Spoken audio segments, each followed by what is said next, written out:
Salut tout le monde, merci d'être là. Vous êtes bien sûr aussi avec votre fée Chantal de tout le temps. Alors ensemble, je vais ici vous faire une petite différence entre la relation âme-sœur et la relation flamme jumelle. C'est primordial, c'est très important. Depuis un moment, ça m'a demandé et je constate de jour en jour que ça continue en fait de créer beaucoup de frustration en beaucoup de personnes. Alors j'espère que vous allez tous bien et que vous vous portez parfaitement bien. Eh bien, courage à tous ceux-là qui continuent de travailler sur eux, qui continuent de faire encore et encore des efforts pour y arriver. Vraiment, je peux vous dire félicitations parce que vous êtes en train d'y arriver, peut-être sans pour autant le savoir. Je peux vous rassurer, vous êtes sur le bon chemin, vous êtes dans la bonne direction. Vous ne vous êtes pas trompé, en fin de compte, vous avez retrouvé votre chemin. Alors, donc, du coup, ici, vous devriez comprendre ici ce que ça veut dire âme sœur et ce que ça veut dire flamme jumelle, pour que vous arrêtez de vous tromper parfois d'après les relations. Alors, cette vidéo-ci, elle est totalement différente, un tout petit peu, d'accord, de l'ancienne vidéo, c'est-à-dire celle avant celle-ci, qui vous parle par contre d'une relation amoureuse karmique, d'accord. Alors, donc du coup ici, ta relation âme-sœur, ça veut expliquer ça, ça veut expliquer quoi? Voilà, si tu n'es pas encore abonné, je t'invite, tu peux déjà t'abonner et tu peux déjà ici liker et également partager cette vidéo à toutes ces personnes qui en ont besoin et qui vraiment attendent ça quelque part pour être sauvées. Alors, relation âme-sœur, c'est une relation ici assez intense, très très forte. Il y a une attraction assez très forte. C'est une relation ici, lorsque vous vous rencontrez l'un et l'autre, l'attirance est très très forte, très magnétique. Je veux parler ici d'une attraction assez extraordinaire. Je veux vous parler ici d'une attirance qui vous dépasse vous-même, que vous n'arrivez même pas à contrôler. Il y a cette notion d'une connexion d'âme en âme. Donc, du coup, dès que vous vous rencontrez, regard en regard pour la première fois, c'est une personne que vous aimez de façon extraordinaire. C'est une personne qui vous plaît, c'est une personne que vous voulez, une personne qui répond à toutes vos caractéristiques, une personne qui répond à vos dons, une personne ici que vous voyez en vous et qui vous voit aussi en elle. Vous voyez, il y a cette notion de le physique attire et l'âme en fait, d'accord? Vous avez tendance à vous rendre compte ici que c'est une personne que vous connaissez il y a très longtemps. Pour vous, vous ne vous trompez pas. Pour vous, vous ne vous êtes pas fait un mauvais choix, vous n'êtes pas en train d'aller dans la mauvaise direction. Pour vous, tout de suite, automatiquement, c'est la personne. Automatiquement, c'est la bonne personne. Et c'est pareil pour cette personne également. Et là où ça devient encore plus compliqué, c'est quand vous commencez par vous fréquenter.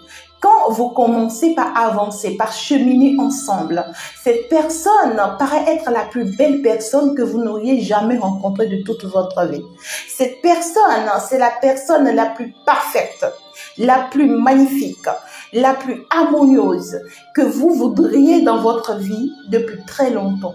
Alors là, dès que vous commencez par collaborer avec cette personne, vous n'avez plus envie, vous voyez, de relâcher. Vous n'avez plus envie d'abandonner. Vous n'avez plus envie de laisser tomber. C'est une personne qui vous aime, vous l'aimez. C'est extraordinaire. Vous vous sentez bien, les bras l'un dans les bras de l'autre. Vous examinez, vous regardez, vous voulez tout partager ensemble, vous vous ressemblez. Voilà, c'est ça le mot.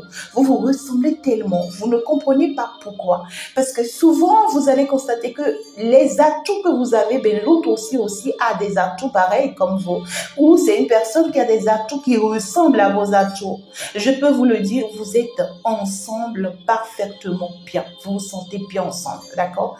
Et c'est une personne qui vous aime fortement. Mais généralement, c'est des relations où soit cette personne est dans des situations ou des conditions données qui ne vous conviendront pas, ou c'est soit vous qui êtes dans des situations ou des conditions données qui ne lui conviendra pas. Donc du coup, c'est-à-dire que vous allez commencer par vous en vouloir. Parce que ici, vous voudrez très bien que les conditions soient tellement parfaites parce qu'en réalité, vous êtes déjà parfaits l'un pour l'autre. Et donc du coup, tout ce que vous voulez, c'est qu'il faudrait que la condition soit parfaite pour que le fait que vous allez déjà bien l'un et l'autre, que ça puisse se faire. Mais voilà que cette condition viendra d'être une barrière pour vous. Voilà que cette condition va commencer par vous empêcher, d'accord, d'être dans cette intense amour dans lequel vous êtes avec cet autre-là. C'est peut-être une personne qui a déjà une femme dans sa vie, ou peut-être, vous voyez, une personne qui a déjà un lien karmique, ou une personne qui aime tellement sa famille, qui dépend de sa mère, qui dépend de son entourage. Ça peut être une situation quelconque, ça peut être un travail, un boulot oui, ça peut être vous-même de votre côté, votre famille n'accepte pas cette personne, ne voudrait pas de lui. Et il va y avoir une condition, ça peut être une tierce personne, d'accord, qui peut être aussi là en train de ne pas vouloir vous voir ensemble. Peut-être votre petite soeur, votre grande soeur, oui, une amie, une tante qui voudrait vraiment pas vous voir ensemble parce que cette personne voit que ce que vous vivez, en fait, elle n'a jamais vécu ça. Et c'est une personne qui vous jalouse, qui voudrait pas vous voir ensemble et qui va se mettre contre cette relation. Donc ici, une relation âme-sœur, en réalité, quand ça vient dans votre vie, c'est que si vous ne faites pas attention, vous risquez de perdre votre contrôle. Mais malheureusement, c'est des relations qui finissent souvent très mal. Il y en a qui restent, d'accord, pendant longtemps. Il y en a qui finissent très mal. Alors, ça finit très mal parce qu'il y a trop de douleur. Il y a trop de difficultés, il y a trop de souffrance, il y a trop d'amertume, parce qu'en réalité, c'est une situation où vous deux vous entendez bien, vous deux ça passe bien, mais les conditions autour de vous, en réalité, viennent vous bloquer, viennent vous empêcher, ou ça peut être même l'autre, ou ça peut être même vous-même, d'accord, qui, en fait, n'arrivez pas, voilà, à lutter contre vos démons intérieurs et qui deviennent finalement un blocage pour cette relation. Donc, du coup, en réalité, ces démons intérieurs et ces entourages que l'on place dans cette relation, c'est pour vous amener à une croissance d'évolution. C'est pour vous aider l'un et l'autre, d'accord, à vous réveiller et à sortir de vos gonds, à sortir de cette cacheterie-là. C'est-à-dire que vous vous cachez, vous voilez la face. Et c'est pour vous obliger à faire tomber vos masques également et à comprendre certaines réalités de la vie qui continuent de vous tromper, qui continuent de vous trahir, qui continuent de vous mentir. C'est pour vous ouvrir les yeux sur vos entourages et surtout sur ce que vous êtes vous-même, d'accord, et sur ce qui a à travailler sur vous. Donc, du coup, on vous amène à une élévation spirituelle.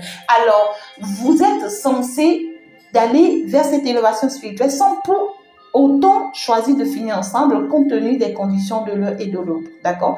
Vous pouvez finir comme de bons amis, comme vous pouvez finir comme des ennemis, comme vous pouvez finir ensemble, mais c'est dire que cette relation va continuer à vous faire souffrir à partir du moment où vous finissez ensemble, d'accord? C'est ça. Donc, la relation âme-sœur, c'est juste pour vous amener à comprendre quelque chose, à découvrir quelque chose et à passer à autre chose. C'est simple. Alors, la relation flamme jumelle, en réalité, lui, par contre, c'est une relation qui vous amène à se découvrir l'un et l'autre et à accéder à l'amour inconditionnel de soi, mais aussi de l'autre, d'accord? Et de créer une vibration pour elle-même et pour l'humanité. Donc, la relation flamme jumelle vous amène, d'accord, à connaître plus l'autre. Lorsque vous rentrez dans une relation flamme jumelle, ça semble pas être une relation âme sœur. Non. Vous voyez, vous vous appréciez, vous vous aimez, vous vous jetez, d'accord, dans cette relation. C'est une relation qui, dès les débuts, a tendance d'être un peu difficile, mais finalement, qui se fait. Et finalement, vous allez vous rendre compte que vous êtes fusionnés, d'accord, parce que c'est une relation où les cœurs sont fusionnés. C'est-à-dire, ce n'est pas une histoire d'âme, c'est une histoire de cœur. Les cœurs sont fusionnés. Vous êtes, en fait, ensemble depuis très longtemps, c'est-à-dire que vous étiez appelés à rester ensemble sur cette terre depuis très longtemps. Donc, c'est une relation où l'autre personne ne vous convient pas forcément comme la relation âme sœur, d'accord? C'est pas forcément quelqu'un qui vient avec tout ce que vous voulez comme la relation âme sœur, non, mais c'est quelqu'un qui vient pour apprendre de vous. Et vous aussi, vous venez pour apprendre de cette personne aussi. Donc, la relation flamme jumelle, c'est une relation où on apprend des choses ensemble, on se découvre ensemble, on se guérit ensemble, d'accord, pour pouvoir accéder finalement à l'amour inconditionnel. Donc, c'est une relation où on va s'aider à aller vers nos différentes missions de vie. On va se donner la main, on va se soutenir pour pouvoir obtenir enfin ce que l'on veut. Parce que la relation flamme jumelle, c'est que ce que tu veux, c'est ce que moi aussi je veux. C'est ce que ça veut dire. Maintenant, allons-y, bataillons ensemble pour l'obtenir ensemble. C'est ce que ça veut dire. Et donc, du coup, lorsque vous arrivez à cette relation, c'est que vous êtes à votre place, vous êtes à votre juste place. Profitez-en, vivez cette relation parce qu'elle reste unique en son genre. Et donc, du coup, ici, la différence entre la relation âme-sœur et flamme jumelle, c'est que la relation âme-sœur n'est pas forcément éternelle. Mais la relation flamme jumelle, elle est éternelle. La relation âme-sœur peut vous faire vivre vraiment des situations très désagréables dans votre vie, des moments très difficiles, mais ce n'est pas négatif. C'est pour votre éveil spirituel. C'est pour, en fait, vous amener, d'accord, à continuer votre chemin de vie, à apprendre encore et encore. Votre âme a besoin de s'élever. C'est pourquoi la relation âme-sœur, voilà, c'est important. Mais la relation, par contre, flamme jumelle, c'est qu'en réalité, votre match, c'est la personne qu'il vous faut. C'est avec cette personne que ça va se faire et c'est une nécessité. Donc, du coup, ça va me parler ici d'une construction à deux, d'une vie à deux, aussi difficile que ça soit. On va quand même y arriver. Et puis là, c'est parfait. Je vais donc juste vous souhaiter, voilà, le meilleur, mes amours. J'espère que vous avez pris note et que cela vous apporte plus. N'hésitez pas, n'oubliez pas de vous abonner, de liker. C'est très important. Et si vous êtes chez vous et désormais, vous allez continuer encore et encore à recevoir les messages comme cela se doit. Je vous envoie gros bisous. C'est avec Fée Chantal.